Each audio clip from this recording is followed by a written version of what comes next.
I did want to ask you about woke. I mean, you can't talk to Rod Liddle and not ask him about wokery and all that crap that's going on. The phrase you used when we did a live podcast, I think it must be 7 years ago. It was a long time ago now. Yeah. You refer to it as peak wank, which is another way of saying peak woke, I guess. I think you were probably a little bit premature because the craziness did carry on for a little bit longer. I always am in circumstances like that.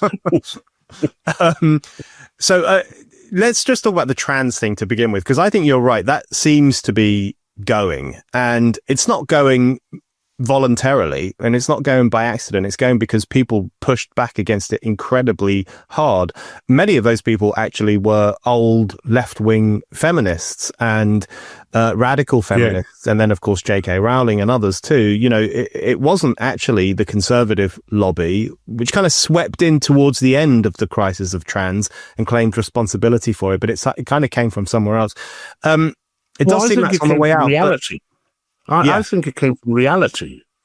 It just came from watching an 18-stone basketball player punching some woman in the head. You know, that's what it came from. It came from court cases arising out of the I forgot the name of it, thank God, Tavistock Clinic. You know, it came from that kind of stuff. And it came from a sort of general reawakening of sense that you can't tell people, you can't tell people a downright lie, which is what they were doing. They were telling kids, they were telling the rest of us downright lies, which must not be gainsaid. And I think a lot of that has gone. Yes, undoubtedly, the trans stuff was helped greatly by the arrival of the TERFs, who are now beginning to get on my tits a bit, actually. If I could just say, just between me and you, that's all they've been banging on about. If they laid the road, right, which led to this absurdity with gender, they actually got the tarmac out and laid the road for it. Suzanne Moore, you know, where they used to hold three thoughts simultaneous at this, which was men subjugate women, women are better than men, there's no difference between men and women.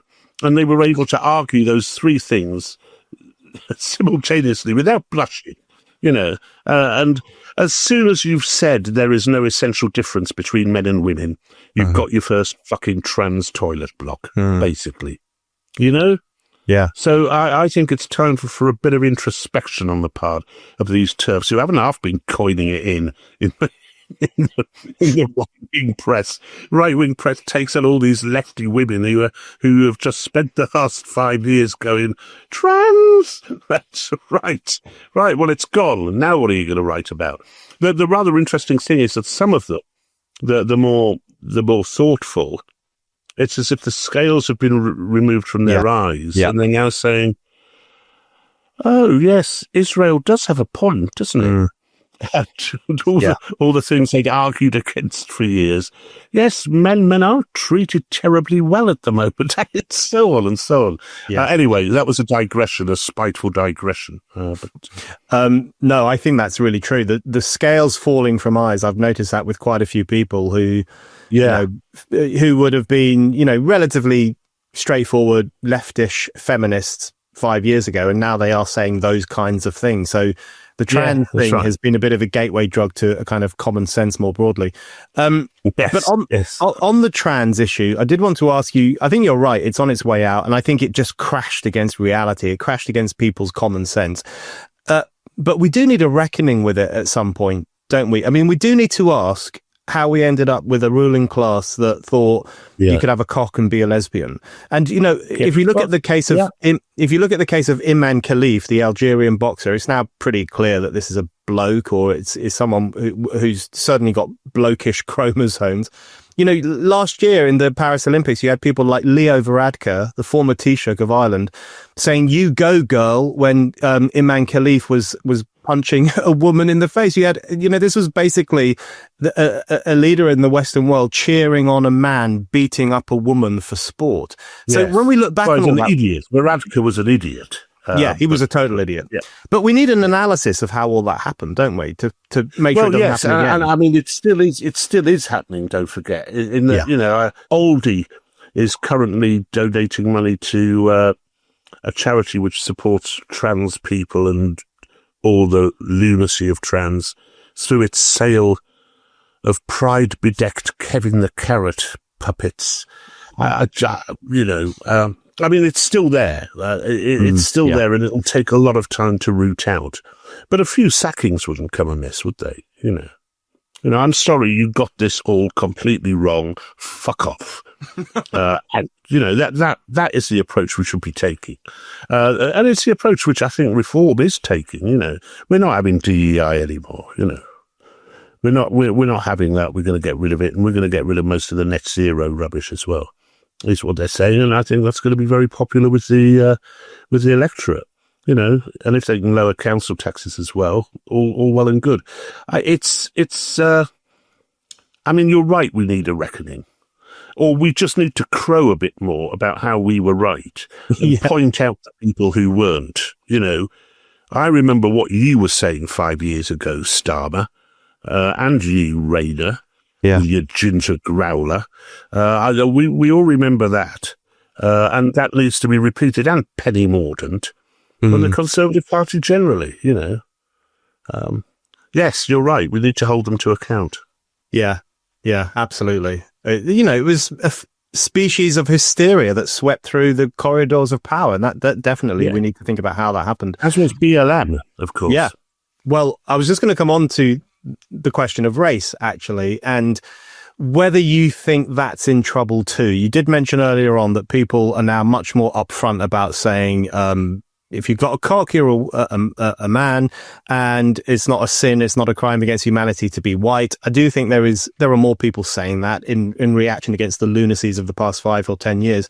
But it does feel like sometimes one step forward, 2 steps back, because you do keep hearing, the latest thing is about kids being taught that not all Vikings were white, so some were black. And you still have that stuff in schools and universities, and this obsession with race, which seems to go against everything we've been taught is good since the 1960s, which you shouldn't obsess over race. It's still there, isn't it? And it does feel like that issue, I think trans is probably dying, but it does feel like that issue could explode back into public life. Oh, well, I think it's with the institutions again, and I think it's going to be a generation to change all that. We have to change a generation of teachers, and the race stuff is far, far more difficult because we don't really have a turf army to fight it, if you know what I mean. There isn't that same extra block which enabled us to, tip over the avalanche on trans. And this stuff, the American universities are still coming out with it. And our universities are still coming out with it. And we're still decolonizing. It's very, very difficult without, I mean, I don't know what the answer is to this. It would be great if it were black-led, and some of it is, Kemi Badenoch, Suella Braverman, people from within the black and ethnic minority communities saying, do you realize how deranged this is always important and could be the thing which wins it. Yeah. How dare you say that I've been subjugated? I'm the leader of the Conservative Party. Yeah. It's like so you would hope that there will be some recompense, but of course it's very difficult if you're black and in Britain and you're told you're discriminated against institutionally as part of 300 years of wickedness on the part of white folk, and you're maybe not very happy, you don't have a great job, and you think maybe it's true. I don't blame black and Asian people for kind of cleaving to this. We all cleave to something, but it would be great if the black and Asian community would really come out and say, no, this is not remotely how it is. Yeah. The history stuff is the important thing, once you demolish the ludicrous idea that Africa's economic and governmental problems are, they would say, solely a cause of colonialism, but even a cause of were caused by colonialism, when they weren't remotely. If we could have an honest sort of look at that, you point to Ethiopia and Liberia and Mauritius as countries which weren't colonized so much, and doing exactly the same as the countries around them. It's an absurdity. It'll take years, I suspect.